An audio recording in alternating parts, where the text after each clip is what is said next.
August 14th, 1989, the launch of the Sega Genesis in North America. Welcome to the channel, guys. I'm COE33, and I'm looking forward to sharing what's my personal all-time favorite video game console, and that is the Sega Genesis. In particular, the 15 games that released in the first year of the Genesis in 1989.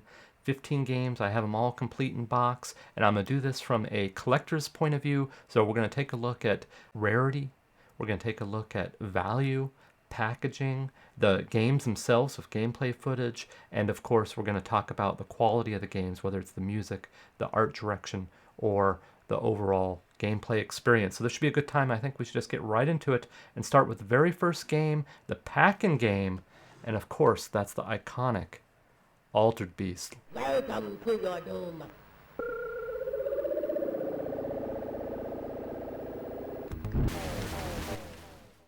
This game is a two-player action beat-em-up published by Sega and developed by Sega R&D 2. It's got a complete in-box value of less than $50, so still fairly affordable, and its rarity is very common. This is arguably the most iconic game in the 6-game Sega Genesis launch lineup, and during the development, the lead game designer Makoto Uchida was inspired by the films of Harryhausen along with the 80s horror classic The Howling. The hybrid between the classical Greek mythology and the werewolves created a unique aesthetic that looked great, and the game was further bolstered by many impressive features for the time, such as parallax scrolling large sprites and synthesized speech. Who can forget the iconic lines, "Rise from your grave and welcome to your doom"? The striking visuals were likely a big factor in making the decision to include it as the pack-in game for August 14th, 1989 release of the Sega Genesis. This is a very enjoyable side-scrolling beat-em-up that did an excellent job in showcasing the increased power of the 16-bit system, and in my opinion it's a must-own title, even if the short playthrough time may leave you wanting more. That's Altered Beast. Now moving on to the 5 additional games that launched with the console. So all these came out on August 14th, 1989, starting with Last Battle.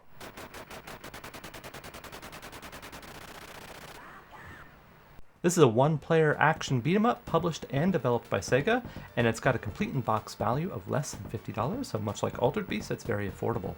It's a common game, so not hard to track down. This is yet another launch day beat-em-up on the Sega Genesis. You play as a muscle-bound hero, Arzak. He's a martial arts master looking to free his people from the evil General Garok. With its large sprites and unique power system, this could have easily been the game to play in the summer of '89. Unfortunately, a few key flaws kept it from achieving this greatness. The hitbox detection in this game is comically bad, and watching sprites just fly off the screen after being punched or kicked is kind of peak jank. The Japanese Mega Drive version, however, Hokuto no Ken Fist of the North Star, is superior in every way, and it's a lot more fun to play with its uncensored combat. I think watching the sprites explode into a bloody mess is supremely satisfying.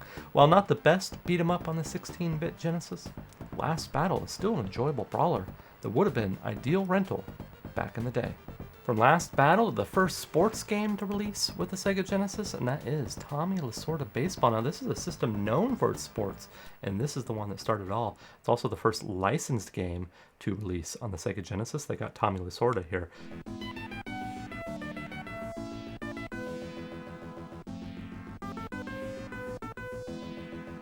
This is a two-player sports game published by Sega, developed by Sega.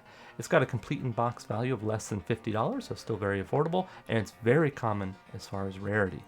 Tommy Lasorda Baseball is one of the better games, in my opinion, released with the Genesis in August of 1989. If you were a sports fan, this was a must-own title with solid gameplay and excellent sound design. Sega was very aggressive with their efforts to leverage celebrity athletes during the early days of the Genesis, and as I just said, this is the first to hit the market with Tommy Lasorda Baseball, known as Super League in Japan.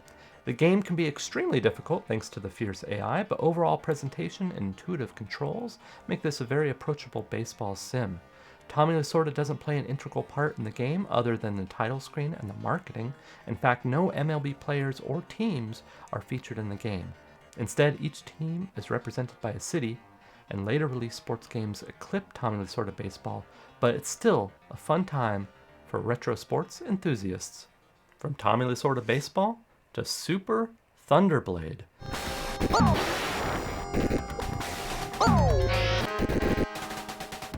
This is the sequel to the arcade hit Thunderblade from 1987. It features the Ash 091B model assault helicopter, and you're on a mission to save the world. Graphically, the game is far inferior to its arcade predecessor. Sega R&D's attempt at faux 3D sprite scaling, because the Genesis hardware did not support true sprite scaling, is unconvincing and even jarring at times. The mostly excellent music is where Super Thunderblade soars away from the mediocrity, with tracks good enough to listen to on their own. However, the gameplay can be frustrating with controls that feel unresponsive, and an unrelenting barrage of obstacles that are a chore to avoid. The difficulty is intense, but with practice you'll be dominating the skies. If you were looking for a high-flying shooter action in 1989, then Super Thunderblade may have scratched that itch temporarily. Overall, it's a subpar and lazy sequel that's best left on the helipad. Next up, Space Harrier 2.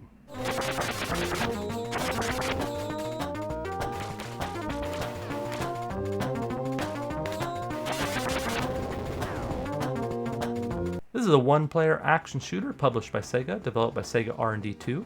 It's got a complete in-box value of less than $50 and a sought-after rarity. This is the sequel to Yu Suzuki's Space Harrier and one of the 6 launch titles released for the Sega Genesis in 1989.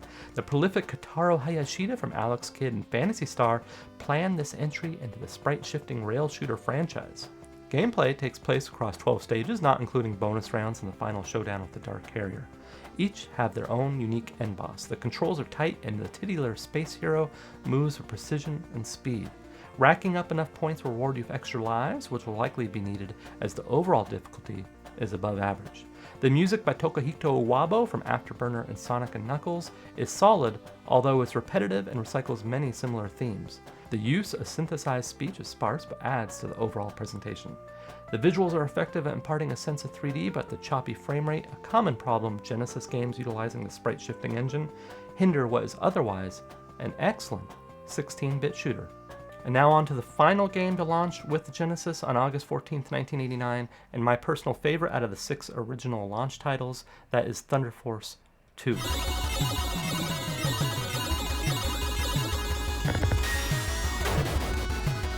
This is a one-player action shooter published by Sega and developed by Technosoft, meaning that this is the first third-party game to launch on the Sega Genesis. It has a complete in-box value of less than $50, which is surprising for a shmup on the Genesis, and it has a sought-after rarity. I think this is a good pickup, guys, if you like shooters. And it's far better than its reputation, and it's the second entry into what would become one of the best series of spaceship shooters on the Genesis. Often maligned for its overhead levels and utilitarian visuals, this game is often skipped over for the more flashy sequels Thunder Force 3 and Lightning Force. While those are superior games in my opinion, that doesn't detract from the excellent gameplay and the music of Thunder Force 2. This game represents an important transition in the series. It serves as a bridge between the overhead gameplay from the original free-roaming Thunder Force, which you could play on the X1 computer, and the side-scrolling gameplay of the subsequent games. If you were lucky enough to purchase this launch day release with your shiny new Sega Genesis, you were treated to what I consider to be the best of the 6 games available on August 14, 1989. Moving away from the 6 original launch day titles, now onto the first game to release post-launch in September of 1989, the second sports game to release on the system, and that's World Championship Soccer. This is a 2-player soccer game published by Sega and developed by Sega. It's got a complete in-box value of less than $50 and a common rarity. This hit store shelves in late September of 1989. Sega was very committed to sports titles from the very early days of Genesis, and this was the first of many soccer games that would eventually grace the 16-bit system. Visually, I feel like this game is a bit of a mixed bag. The menu systems, player roster, and title screen are fairly uninspired with little artistic flair. The play field is zoomed in a bit too closely, and the small pixel art players look kind of generic. However, the game's overall presentation is enhanced by the many unique camera perspectives and large, detailed close-ups. The music is serviceable, but far from memorable, and the same can be said for the sound design. The controls are solid and the gameplay is enjoyable, although the AI is overly aggressive. I'm sure die-hard soccer fans were supremely satisfied with World Championship Soccer back in the day. Nevertheless, as a casual sports gamer, you may regard this title as exceptionally average. But what's not average is the next game to release in September of 1989, and that's Ghouls and Ghosts.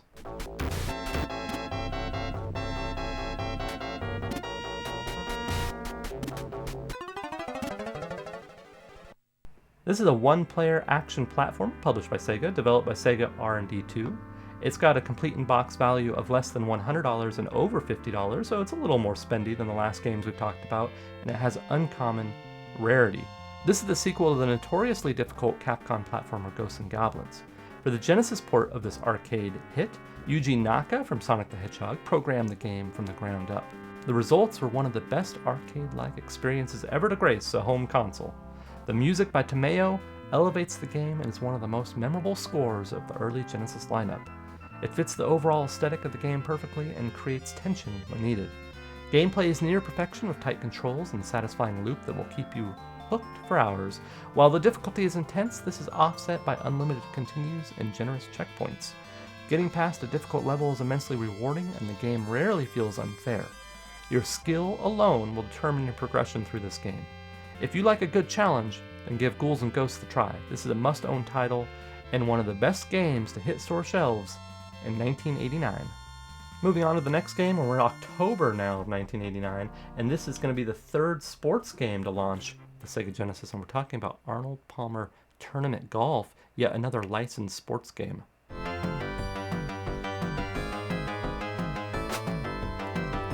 This is a two-player golf sim published by Sega, developed by Sega, complete in-box value of less than $50, and a very common rarity.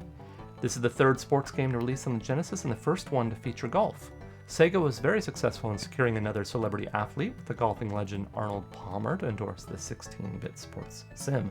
Much like Tommy Lasorda baseball, the titular Arnold Palmer plays a very small part in the actual gameplay. He can be seen on the title screen and was used in the marketing, but that's about it. I feel like this doesn't really detract from the game, which features solid controls, impressive visuals for an early release, and effective sound design. The swing mechanics are surprisingly good, and while easy to pick up, they're challenging to master. There's an impressive amount of information available to aid your shots, and it's all displayed in an intuitive and visually pleasing way. If you're a fan of retro sports sims, tee off and play around with the excellent Arnold Palmer Tournament Golf. Also in October, Rambo III would hit store shelves.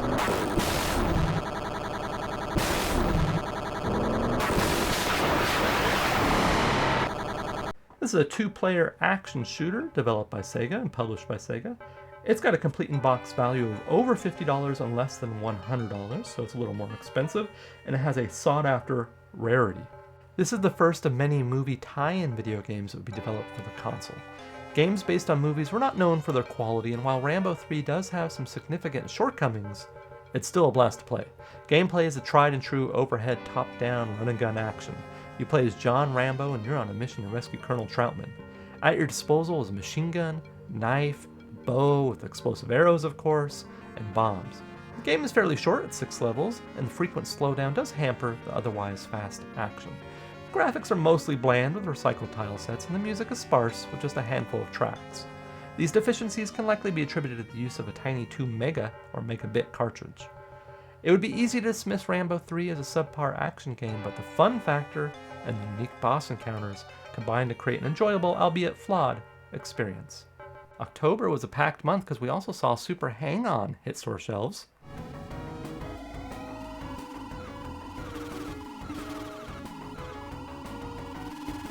This is a one-player sports racing game, published by Sega, developed by Sega R&D 2, with a complete in-box value of less than $50, and a sought-after rarity.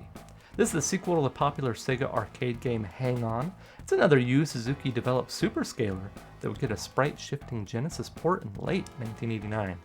The port was successful in keeping the fast gameplay from the arcade and added a career mode to increase the replay value. The controls are excellent in the arcade mode, but in original mode, the bike starts with no upgrades and handles like a ton of bricks. The graphics are extremely colorful and the large motorcycles look great, especially with the turbo boost engaged and fire shooting from the exhaust. There's a nice variety of the locales, from the City of Lights, Paris, to the blistering deserts of Africa. The difficulty level is unnecessarily high, and a few more tracks from Katsuhiro Hayashi would have been a welcome addition. Minor gripes aside, the overall experience is solid, and Super Hang-On is a must-play for retro racing fans. We're getting towards the end of the year, and this is a personal favorite and most nostalgic game for me because I used to play this all the time growing up. We're talking about Capcom's Forgotten Worlds.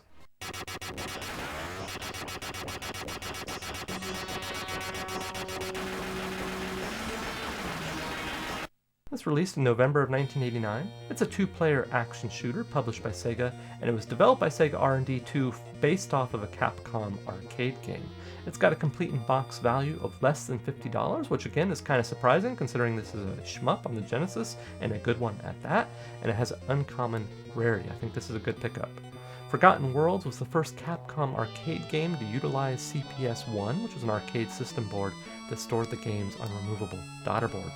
Following on the heels of the stellar Ghouls and Ghosts port, Capcom and Sega set their sights on bringing this co-op action shooter to the home console market. While visually inferior to its arcade predecessor, Forgotten Worlds is still a good-looking game with large sprites and a nice amount of detail in the backgrounds. The end-level boss encounters are especially impressive, with the giant enemies occupying the entire field of play. The sound design can be rough around the edges, but the superb music tracks from Tomeo from Ghouls and Ghosts are complex and memorable. The control scheme is awkward compared to its arcade counterpart, as the player must press the B button to fire a weapon while rotating clockwise and counterclockwise with the A and C buttons. It's worth the effort to master these controls in my opinion, as Forgotten Worlds is a very good game, particularly when playing with a friend. Later in November, we would see the release of Mystic Defender.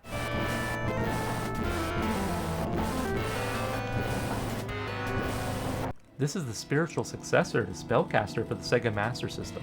Initially, it was intended as a direct port of Kojuko Utukanejo from Japan, but Sega opted to alter aspects of the game, including the characters' names, for the North American release. The game is rather impressive looking for an early Genesis title, with lots of parallax scrolling and detailed sprites. Rounds 3 and 6 look particularly cool, with the xenomorph and biomechanical design elements that were clearly inspired by the Swiss artist H.R. Giger. The core gameplay is not as polished as similar Sega titles within the same genre. Revenge of Shinobi comes to mind, and the jumping mechanic could have been improved upon. Casting spells and dispatching foes is satisfying, although the charge shot can feel a bit tedious. While Mystic Defender has some shortcomings, it's still an enjoyable experience that's well worth playing at least once in your lifetime. The last game to release in November would be a puzzler called Zoom. Come on, boy. Come on, boy. This is a two-player action puzzle game published by Sega and developed by Discovery Software. It's got a complete in-box value of less than $50 and a common rarity. This is a quirky puzzler with a throwback to kind of classic arcade games from the early 1980s. Mr. Smart is the peculiar-looking hero on a mission to save Earth from the space phantoms. Along the way, he'll collect power-ups and shoot enemies with rubber balls in an effort to clear the 36 grid-like levels. The gameplay can feel a bit tedious at times, and the controls are not as responsive as they should be. Skating around the grid is enjoyable enough, but making tight turns while avoiding incoming enemies is a bit of a chore. The graphics can be described, I guess, as serviceable, but are severely lacking when compared to most of the previous entries into the Genesis library. There's a few decent music tracks that fit the tone of the game well enough, but the overused voice sampling is comically bad. Listening to Mr. Smart say, "Come on, boy," over and over again was kind of excruciating. Zoom is not terrible, but it's not particularly good either. A game that's maybe worth trying if you're a fan of the genre. The last game to hit store shelves in 1989 came out in December, one of my all-time personal favorite games, and we're talking about Revenge of Shinobi.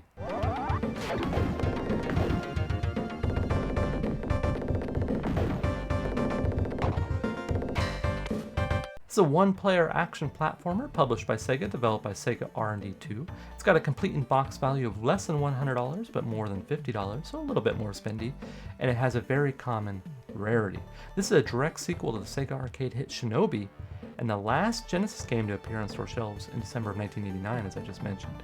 It was developed from the ground up as a console exclusive, with many of the gameplay elements from its arcade predecessor being altered.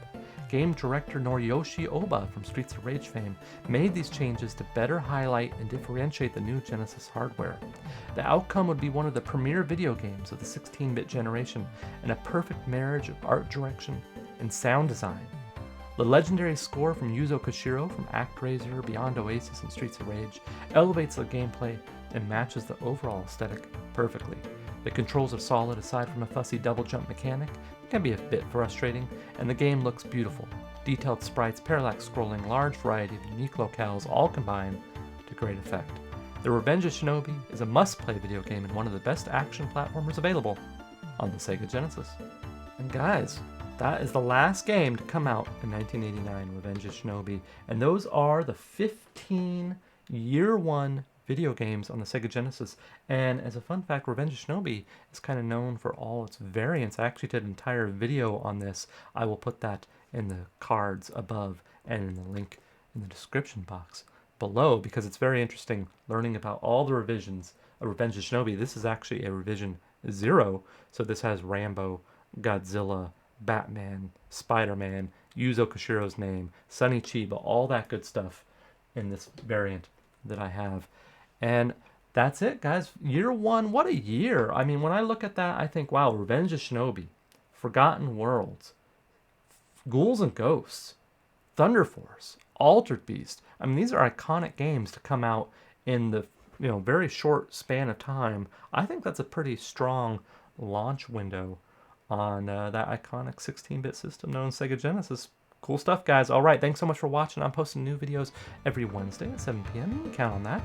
I have a community Discord, the Dragon's Lair, where you can hang out when I'm not posting videos on YouTube. I'm live streaming on Twitch every Tuesday and Thursday. I'd love to see you over there for all retro games on original hardware, even a CRT television. I've played all these games on Twitch, so if you like that kind of stuff, come over there at COE33. Links in the description below. And that's it. Thanks so much for watching, and until next time, bye.